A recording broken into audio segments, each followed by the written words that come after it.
Hi everyone, my name is Shauna in case you don't know, and welcome back to another video. Today it is time for my January reading wrap-up for 2024. I haven't actually calculated yet what my average star rating is, but I'll probably have that up on TikTok when I upload my monthly wrap-up over on TikTok, because that's where I post most of my stats. I read 8 books in the month of January, and 2 of them were 5 stars, and there were only 2 out of the 8 books that I didn't like, so I would say that that's pretty good, and none of the books that I read this month were a 1-star read, so success there. My Spanish midterm is literally in a couple days, so I'm gonna see how fast I can get done with this so that I can go start studying for Spanish. The first book that I read was my most anticipated read for 2024, and I purposely saved it for my first read of this year. That was Ruthless Vows by Rebecca Ross. Since I'm always a fan of Under the Jacket artwork, here's what's under there. It just says, "Dear Roman." I loved this one so freaking much. So Ruthless Vows is the second book in the Letters of Enchantment series. The first one was Divine Rivals. This series is extremely hyped online right now, and it is for good reason. So the first book in this series follows Roman and Iris, and they are competing for a position at a newspaper company. So they're both writers, they're both journalists, and while they're competing with this, they find out that they have magical typewriters that they can send messages to each other. Now, Iris doesn't know it's Roman at first, so she's just sending letters supposedly to her brother because her brother is off in the war and she's missing her brother. So it's a mysterious connection between the two. Some romance starts to brew from there. The first book is very light on the fantasy elements, but this one gets a lot more involved with the fantasy elements, which I really appreciated because from the first book I was like, I feel like there's going to be some awesome fantasy settings and scenes in this book, and oh boy there was. I am in love with the fantasy world that you see in here. Like there's the normal world with fantasy elements, and then there's like a fantasy world, I'll say. I don't want to go more into what exactly I mean by that because I don't want to spoil this amazing book for people. I love Roman and Iris as characters. They make such a good couple and they are so freaking cute. I loved a ton of the side characters in here as well. My favorite side characters in here were Marisol and Tobias. There was one death in here that hit me like really hard, and I was like sitting there with tears in my eyes like, don't cry, don't cry, don't cry, and I thought I was gonna start absolutely sobbing and are just like fighting back tears. So I loved this book, in case it isn't obvious, so I gave this one 5 stars. I highly recommend picking up this series. It's just a 2-book series, and I feel like this series is perfect for people who want to get into fantasy but are sort of intimidated by all the different fantasy worlds, because the fantasy in here is written really well and it's done so like slowly and casually, and it's not too intense at first, so it's perfect for people who are just exploring the fantasy genre. Then I read volume 17 of Demon Slayer Kimetsu no Yaiba by Koyoharu Gotage, and so I have been reading the Demon Slayer series since last year. I've been watching the anime since 2021, I believe was when I got into it, and this is my favorite anime series and manga series as of this moment. Well, for sure anime series. Manga series, Sailor Moon might still be my favorite. I don't know. I'm very indecisive. So basically in volume 16, the final arc begins and it's just a ton of action and epicness. I found that this one in particular was jumping around from so many different characters that there were a few times where I got a little confused because I was like, there is so much happening. We're jumping around so much, but still I really enjoyed this one, and I really liked getting to see more of Zenitsu in this volume and getting more of a backstory to him. I mean, you've been given a little bit of a backstory to him from like previous volumes, but there's a little more in here, which I really loved. I ended up giving this volume 4 stars. Then I read a book that I got off of NetGalley. I'm behind on my NetGalley books, but I try and get myself to read at least one NetGalley book a month. The book that I chose to read this month is Lines of Love, which is the 3rd book in the Memories Muses series, and this is by Bray Willows. So I haven't read the first 2 books in this series, but with this series, each book can be read as a standalone. They're each a queer romance with Greek mythology elements. So this one in particular follows the Muse of Love, Eris, and Eris is being sued because she has sort of abandoned her role as the Muse of Love. And while she is being sued, she gets involved with this lawyer who is going to represent her and help fight for her case. So this book had a lot of potential. I thought it sounded really interesting, and then it just went downhill really fast. First of all, I felt like Eris and Grace had no true love or like romance or chemistry. It was just all lust, which was really disappointing because this one is literally following the Muse of Love, and I'm like, if you're gonna follow the Muse of Love and write a romance with her, please, please, please make that romance fleshed out and good. My other big issue with this book is that the legal case just doesn't like feel realistic, I guess, is how I'm gonna word this. So basically, the legal case is that the Muse of Love abandoned her post, and people are saying that she's required to do her post, and they're suing her because they're blaming her for not being able to fall in love. Now, early on in the book, Grace, who's Eris's love interest, literally, like, just flat out explains why this case doesn't make any sense. So it's a case that I feel like wouldn't go very far in the real world. And this is supposed to be the real world, but with Greek characters, like Greek mythology characters. And then we're supposed to believe that someone is taking up this weak argument. So like all these people are coming together to sue Eris, and we're supposed to believe that this like top lawyer in LA is taking up this weak argument and going to try and like fight Eris with it, which doesn't make sense, because if it was a smart lawyer, the lawyer would see the case and go, there is no case. This case will lose for everyone trying to sue Eris. So that really frustrated me, and it made it so that like I didn't feel any sort of like worry or anxiety or like even tension for Eris, because I knew that there was no chance that the people who were trying to sue her would actually like win their case. So it didn't feel very fleshed out. And for a book that is supposed to have that as the central conflict and is supposed to focus on like suing and legal problems and stuff, those parts needed to be stronger in the book, but they weren't strong. I also felt like the author wanted to name drop as many Greek gods and characters as possible, which got really overwhelming at times, and I feel like nobody can understand every single reference that is being made unless you are like super hardcore into memorizing all the big Greek gods and heroes and all the small ones too. I also didn't like the comments that this book made about the Christian God, but that's just because of my personal philosophy. And the story was just like bland in general. There was only like 2 things I liked about this book. I liked how it was body positive, and I liked Chris. But with Chris, I was like, really? The author's gonna put Chris in a relationship with someone who is NB-phobic when Chris is non-binary? Like, wasn't a huge fan of that. So I gave this one 2 stars. I am grateful that I got a chance to read it, but honestly, just like, I truthfully don't care about this book, and I hope that my brain erases this plot from my head, because currently, like, it's taking up space in my brain that I don't need it to take up space in there. Then I read Because You Love to Hate Me, 13 Tales of Villainy.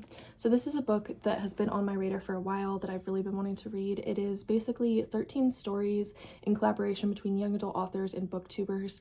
And these stories, the booktubers provided a prompt for the authors. The authors wrote a full fleshed out short story from it. And then the booktubers have little mini like essays or like commentary in here. Okay, so I'm gonna read off everyone in here. So this is edited by Ameri. I'm gonna read off like author and then booktuber, author, booktuber. Renee Adier, Christine Riccio, Ameri, Tina Burke, Saman Shanani, Samantha Lane, Susan Dennard, Sasha Alsberg, Sarah Ennie, Sophia Lee, Marissa Meyer, Zoe Hurt, Cindy Pon, Benjamin Alderson, Victoria Schwab, Jesse George, Samantha Shannon, Reagan Peruse, Adam Silvera, Catriona Feeney, Andrew Smith, Raylene LeMay, April Genevieve Tucholke, Whitney Atkinson, Nicola Yoon, Steph Sinclair, and Kat Kennedy. So there is a ton of famous people involved in this. I read this one in particular because Ben Alderson is in it, and one of my goals for this year is to read 2 or more books by Ben Alderson, so since he's in here I'm counting this one, so halfway done with that goal. Like any anthology, some of these were really good and some of them were not so good. So there was some that I like really enjoyed that I wish I could pull out from like the rest of the collection and just make them stand on their own, because I feel like those ones are like so perfect, but it's a collection, so my rating will reflect that some were amazing and some were bad. Truthfully, I think that the booktuber essays shouldn't be in here because they didn't add anything to the story, and honestly, having been a couple weeks since I read this book, I remember nothing about any of the booktubers essays besides that I was bored reading each one of them, and each one is 3 pages. If someone can't even write a 3-page essay that interests me, that means that they're not very good. So let me share my favorite ones. I'm looking at my review to find my favorite ones, that's why I see this side. So Gwen and Art and Lance is my absolute favorite one in here, which is surprising because reading everyone else's reviews, apparently a ton of people did not like Gwen and Art and Lance, but for me I thought it was a really unique take on King Arthur's legend, and I really liked the like texting or like email format. I thought that was really clever and it really helped the pacing. That prompt was by Samantha Lane, by the way. And then my other favorite is The Sea Witch by Marissa Meyer. The prompt was by Zoe Hurt. So I actually haven't been a huge fan of Marissa Meyer's others writing. I just am not a huge fan of her writing and stuff. But then I read The Sea Witch and it changed everything. It's basically giving a backstory to Ursula, and the prompt that was given is so incredible and creative, and I am in love with it. So when I chose to like rate this book, what I did was I did the average rating that I gave each individual story, not the booktuber essays, because if I incorporated the booktuber essay ratings in here, it would have drastically bombed the rating for this. So overall I gave it 3 stars because when I tallied them all it was 2.92 stars, and whenever it's 0.5 stars I round it up to the next number. So yeah, I don't know if I'd recommend this one. I think if you like pick and choose some to read and some to skip over, I think it will be good. But yeah, I would say I overall liked it, but there was a lot of problems with it. My cat's like digging deep in her feet back there. I don't know what she's doing. And she chose to do it where you can all see her. That's very special. Then I read another Demon Slayer volume. I like paused for a second because Goodreads glitched and said that I read volume 19 before volume 18. I did not do that. So I read volume 18, which was another great volume in here. I think this one is the one though that like most impacted me mentally. Just Akaza's backstory really got to me and made me really emotional and sort of depressed. But I loved really getting to see Kanao, and I loved seeing her get her moment to shine in here, so I thought that was really cool. And yeah, so I liked this one. I just found this one to be slightly more depressing than the other volumes, so I gave it 4 stars. Then I read another Demon Slayer volume, and this is my favorite manga that I read this month because I think I read like 4 manga this month. So this is volume 19. So volume 19 is absolutely epic. So there is super creative fights in here, there is big plot twists, and I got really emotional reading this one too because like there's characters that I've seen spoilers who are going to die that I absolutely love, and at this point you start seeing them like have their health start to fail because of the particular battle. And I really liked the moments between Genya and Tsunami, as well as between Genya and Muichiro. So I love this one so much, and I ended up giving it 5 stars, and I can't wait until this gets animated. Now I don't have volume 20 currently. Need to figure that out. I'm trying to buy more books used to save money and also just to be more like sustainable in my consumption of products in the world, you know. But I bought volume 20 on Pango Books and the seller ghosted me.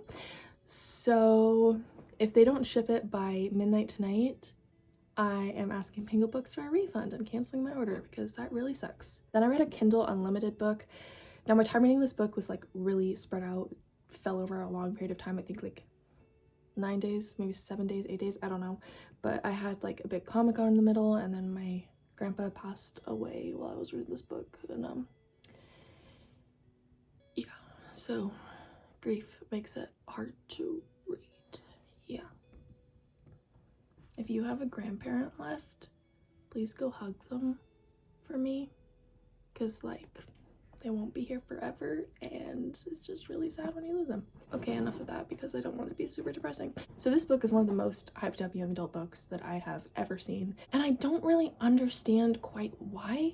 Oh my gosh, I said I had no 1-star reads this month. I did. This is a 1-star read, and I'll explain that all in one sec. The plot of this book is that there's a princess and she's betrothed to marry a prince, but she decides that she doesn't want to do that. She doesn't want her life to be like this, so she runs away and flees to a village. Meanwhile, the prince decides that he wants to go hunt down the princess and find her and learn more about her and why she like skipped out on the marriage. But there's also an assassin that has been hired to kill the princess. It is not revealed which is which. So you know that there's 2 guys, and you know that one's going to be the assassin and one's going to be the prince, but it's a mystery as to who's who. The mystery part was the only unique thing and interesting thing about this book, but that idea alone of that like mystery of not knowing who's who is not enough to save this story. First of all, this book is just so slow and boring. The first 50% is ridiculously boring, and then the last 50% there was like a tiny bit of action, but for the most part it was just boring travel scenes that dragged on and on and on and dragged the ending out much longer than it needed to be. Leah, the main character, was so boring and dull. I did not care about her at all. I hated her, and I didn't understand how these 2 boys were supposedly in love with her. I did find both love interests to be more interesting in the first half of the book, and honestly, Rafe and Kaden should have become a couple, and they shouldn't have been pursuing Leah. They should have been like, screw this boring girl, we're gonna fall in love with each other. That's how I feel about a lot of love triangles. I'm like, why are you fighting over this boring person? Just the people who are fighting for the person fall in love. Anyways, by the end of the book, I found that I was just really bored of them, and their personalities changed for the worst, I feel like, in the second half of the book. The love triangle was poorly written, in my opinion. It's very obvious who Leah will end up with, and the second half of the love triangle, the person she's not going to end up with, was really forced because he did some really terrible, unforgivable things, and yet we're supposed to believe that Leah all of a sudden loves him and has feelings for him out of nowhere, and I was like, shut the frick up. It's sort of like with Jacob and Edward in Twilight, for example. Now, I love Jacob until Eclipse, and even then I still sort of like him. But after Jacob, does what he does to Bella, you know that, there's no chance that Bella will, end up with Jacob, but still it's, forced on there a bit. Bella is supposed to be forced to start to have feelings for Jacob, if that makes any sense. You know Bella from the start is going to end up with Edward, yet the Jacob part of the love triangle feels forced. It's like that with this book. The romance in here is also between a 19-year-old and a 17-year-old, and I'm like, that's technically pedophilia. And I looked it up, and the author lives in California, where the age of consent is 18, and where there's no Romeo and Juliet laws, so I'm a little bit like, why'd the author even include that age gap? Just make them both 18 or both 17 or both 19. Why is one 17 and one 19? And the fantasy elements are just very light in the story. That's my final criticism of this book. I could rant about this book longer, but I'm not going to. I gave it 1 star. I read it on Kindle Unlimited, so luckily I didn't buy a physical copy of it, but yeah, it's just not a book that's for me. So this is Akame ga Kill 0 Volume 1. The story is by Takahiro. The art is by Kei Toru. So I got this for free at a Comic-Con back in September, and I got it because it was the only first volume of a manga series that was there, and I'd heard of Akame ga Kill, so I thought this one would be interesting. This is basically following these girls, and you see them in the main series, which I haven't read or watched the main series yet, Akame ga Kill. Just add the 0 and then it's the prequel. But in this one, it's documenting these kids who are being groomed into being these assassins for the government. So it's sometimes hard to read all the grooming and stuff that's happening in here. My personal issues with this book is that there's too many characters introduced all at once, and it's jumping around between all of them to the point where I couldn't spend enough time with any one character to develop any sort of attachment to them. My other issue, the reason why I will be tossing this book, not tossing it, but unhauling it as soon as I can, is that the minors are so sexualized in here. And if I actually were to talk about how sexualized they were on YouTube, I feel like my video will be taken down. It's that bad. And it's not just their physical appearance, but it's certain actions that happen too that just straight up pedophilia. So not for me. I gave it 2 stars though, because I did really like the design of the characters' faces. Let me see if I can find one. I'm trying to find one that's appropriate, a page that I can show you here. Here's the 2 main girls right there. Well, I guess 2 main girls, but it jumps around so much that it's a little hard to tell, but I think it's those 2 are the main girls, and I really love their face designs. Just rest of the character designs was not for me. I also like the fast pacing. I just felt that this wasn't a very good manga, which is why I gave it 2 stars and why I will not be keeping this one very long. So yeah, I told myself I'd film this quickly, and now I have over 24 minutes of footage that I need to edit down. So I hope all of you enjoyed this video. If you did, feel free to give it a thumbs up and subscribe to me if you haven't already. I hope all of you are having a great start to your 2024, and I'll see all of you in my next video. Until next time, goodbye.